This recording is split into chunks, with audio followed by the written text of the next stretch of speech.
Erumapetty government LP സ്കൂളിലെ വിദ്യാർത്ഥികൾക്ക് ഭക്ഷ്യവിഷബാധയേറ്റു. LKG മുതൽ 4ാം ക്ലാസ് വരെയുള്ള 50-ലധികം കുട്ടികൾക്കാണ് ഭക്ഷ്യവിഷബാധയേറ്റത്. കുട്ടികൾ വിവിധ ആശുപത്രികളിൽ ചികിത്സ തേടി.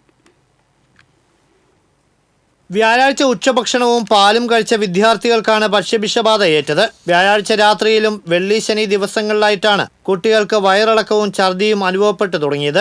ഭൂരിഭാഗം കുട്ടികളെയും എരുമപ്പെട്ടി സർക്കാർ ആശുപത്രിയിലും സ്വകാര്യ ക്ലിനിക്കുകളിലും ചികിത്സ നൽകി വീട്ടിലേക്ക് കൊണ്ടുപോയി. അതേസമയം ഏതാനും കുട്ടികൾ ഇപ്പോഴും തൃശൂർ ഗവൺമെന്റ് മെഡിക്കൽ കോളേജ് ആശുപത്രിയിലും മറ്റ് സ്വകാര്യ ആശുപത്രികളിലുമായി ചികിത്സയിലാണ്. എരുമപ്പെട്ടി സാമൂഹികാരോഗ്യ കേന്ദ്രം മെഡിക്കൽ ഓഫീസർ ഡോക്ടർ ടോണി ആളൂരിന്റെ നേതൃത്വത്തിൽ ആരോഗ്യ വിഭാഗം പരിശോധന ആരംഭിച്ചിട്ടുണ്ട്. ക്ലാസ് വൈസ് അനുസരിച്ച് ഏതൊക്കെ കുട്ടികൾക്ക് പ്രശ്നങ്ങളുണ്ട് എന്ന് കൃത്യമായി ഇന്ന് രാത്രിക്കുള്ളിൽ എല്ലാ ടീച്ചർമാരോടും കൃത്യമായി ഓരോ ക്ലാസ്സിലും കുട്ടികളുടെ പേരും അഡ്രസ്സും വയസ്സും പ്രശ്നമുള്ളവരെ കണ്ടുപിടിക്കാനായിട്ട് നമ്മൾ തീരുമാനിച്ചിട്ടുണ്ട്.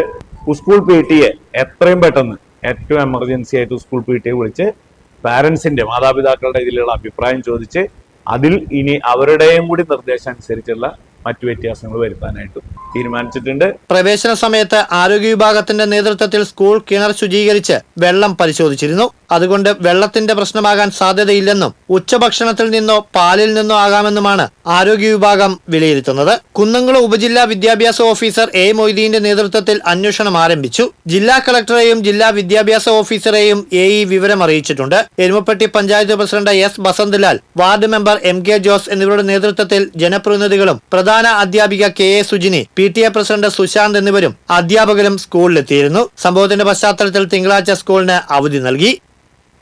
TCV എരുമപ്പെട്ടി.